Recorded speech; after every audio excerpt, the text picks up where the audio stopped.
Welcome to Unhinged Magi. All right, here we go. We are back, and we know how to make money. We do. We make lots of money buying and selling. We predict the value of cards, and we just jab at it. We buy them all up, and then we just cash it out and make that bling.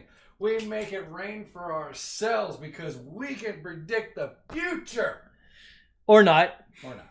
Sometimes that doesn't happen so much, and we go, what?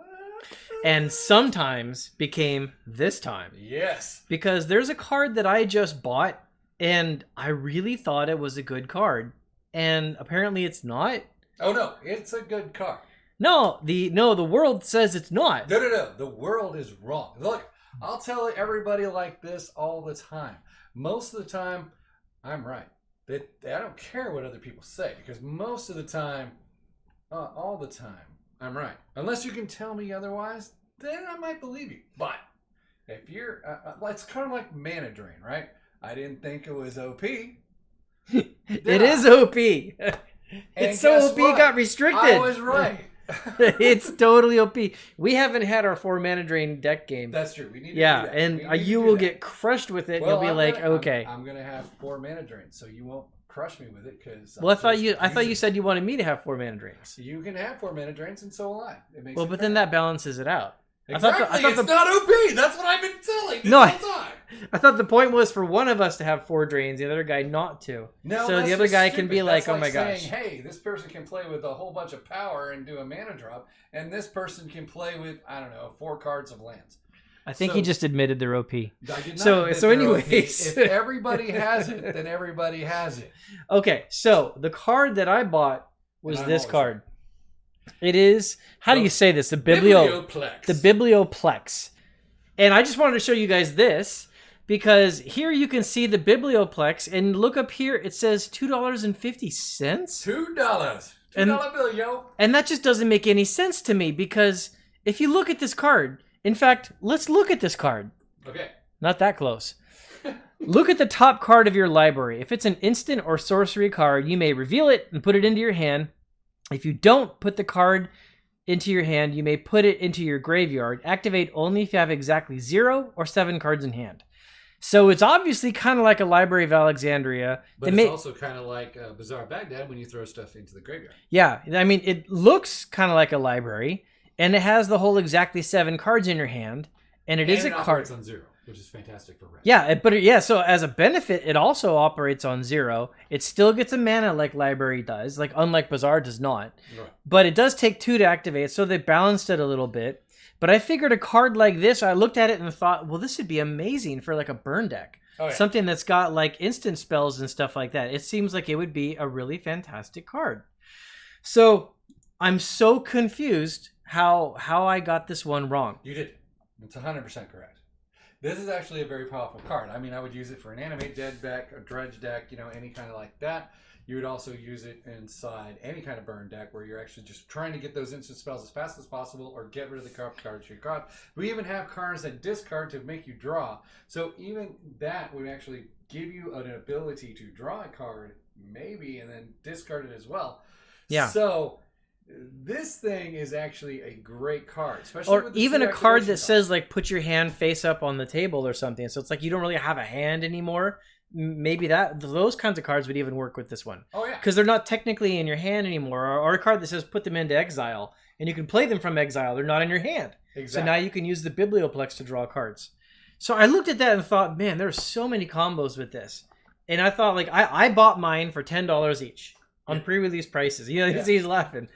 And so, like, I thought for sure, okay, this is for sure going to be a good card. I have a long history of recognizing good cards, and this is a good card. He does. He actually has had a great history of buying cards. Like Cavern of Souls, like exactly. I bought for $10 in pre-release. Like, I saw that, and I was like, that's a good card. And so I picked it up for $10, and I've been happy ever since. Exactly, of course. But not this time. I think here's the thing. I think it's going to take time for people to realize how awesome this card is. That is the big picture. If you get it now, it's gonna be great later. You see, Strixhaven just came out. People are bing-bonging around with all the other cards, lessons and the learning and the lesson spells.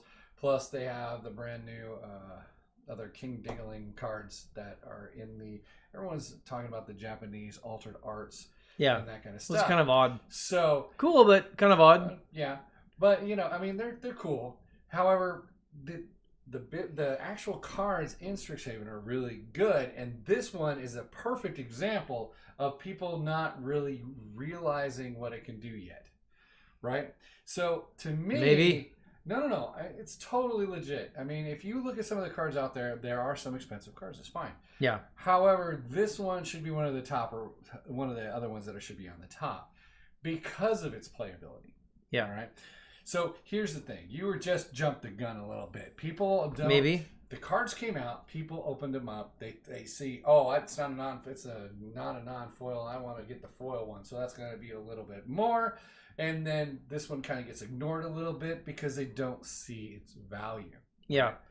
Well, in my own defense, there's been a few times in like the last couple years where I've like grabbed a few of a certain card and like they did not have value, at least right off the bat. And I'll tell you some of the examples.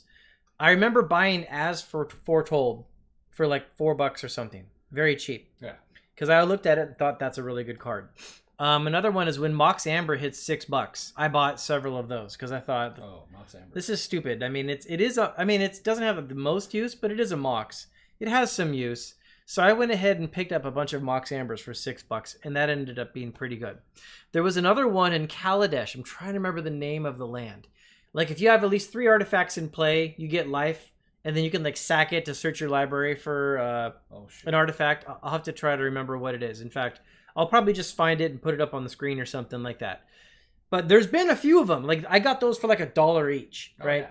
There's been a few that I've spec'd on and thought like these are great cards. You know, why are these so cheap? And they did end up eventually going back up. Even like that white one that says, oh, what's the white one? Like remove like all cards in all graveyards or something like that. Or, what is it? I'll have to try to remember. So I went and I looked up the actual other cards. And they're right over here on this screen. I will show you guys what. So Aetherflux Reservoir was one of my specs. I picked them up for like $2. And like now, as you can see, they're going for like $16. And Inventor's Fair was that land I couldn't remember the name of. I picked those up for like $1 each, and they're like $9. So that's one of them. And then the other ones was, so As Foretold, I picked those up for like $4 each. Now, in fact, I think I got foil ones. And so those are like, my foils were like $4 or something. Yeah. Now they're like 19. And then the one that I spec'd on that I thought was going to be really good was this guy. Solemnity. Players can get counters, and counters can't be put on artifacts, creatures, or lands. It's only like $4 right now is all that it's going for. And that's about what I actually paid for it. I still remember Gideon of Trials. Everyone was paying like what, $17, and I told everybody that it's a terrible card and it's worthless. Mm-hmm. and now it's only worth $5. And look at this, the Locust God. Look how much he's dropped. Actually, oh yeah, he's all the way down to $4. I mean, that's like terrible, honestly. Well, he's a 6 drop. I mean, that's why I said he was bad way back in the day. Yeah. So what's interesting is like, I mean, usually when I like pick a card and say that's going to be a good card, I'm usually pretty ballpark. There's a couple times where it hasn't landed, but this is like with the Biblioplex, this is like the worst case I've ever seen. Yeah, like, I mean, I thought this was going to be like a $10 to $20 card. I'm telling you that it will actually catch. Well, I don't know if it'll be a $10 to $20 card. I'm pretty sure it'll land around 11 to 12. But this card is actually really playable. It will go up in value. I am 100% on board that card's going to go up in value. Yep. I mean, if you look at Professor Onyx, she actually, you draw a card and then for her +1 ability, you're dropping stuff to your graveyard, right? Mm-hmm. So, I mean, a dredge is a big thing in any of these sets. And this is a perfectly good dredge card, right? Yeah. If you want to get your creatures into the graveyard, this is perfect. If you want to get red instant spells into your hands, perfect, right? Yeah. You know? And it's got a lot of like versatility too. People don't. It doesn't even come into play tapped. Exactly, and people are really probably concerned about the fact that it's 0 or 7, but they don't remember Library of Alexandria. Right? Which is a huge card, you guys. Exactly. It is literally like the best land in all Magic. I know it doesn't show up in as many vintage decks, but that's only because like vintage is so fast of a format.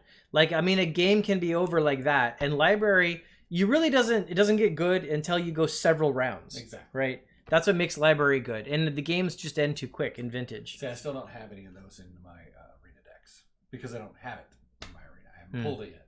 So these are going to go up in value guaranteed once people start seeing how good they are. Because remember, blue can always maintain itself as being a 7 card.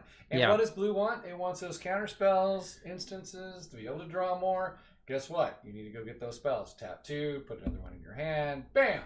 Now I have another instant spell. Yep. Right? Yep. Or I'm digging down through my library to get to my instant spells. Either way, it works. All right?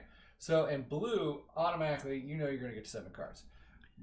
Red, you can burn yourself down to 0 pretty dang fast. So many cards, discard your cards and that kind of stuff. It's so good. Now, also notice on this card, it actually says activate only if you have exactly 7 or 0 cards in your hand.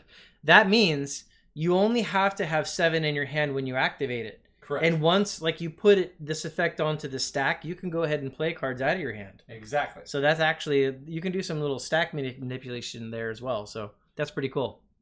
So anyways, I want to hear what you guys think. Is there something that we missed? Is there a reason why you think this card is validly only at like $2?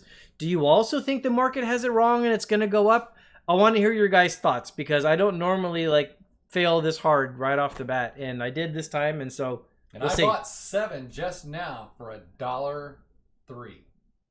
Yeah, I want one of them. Yeah, because I have 3. Yeah, I need a play set. I need my 4th one. So, anyways, leave those comments, guys. Teach Edwin something. I need to be taught. That's so, right. Thanks a lot, everybody. Have a good one, guys. Bye.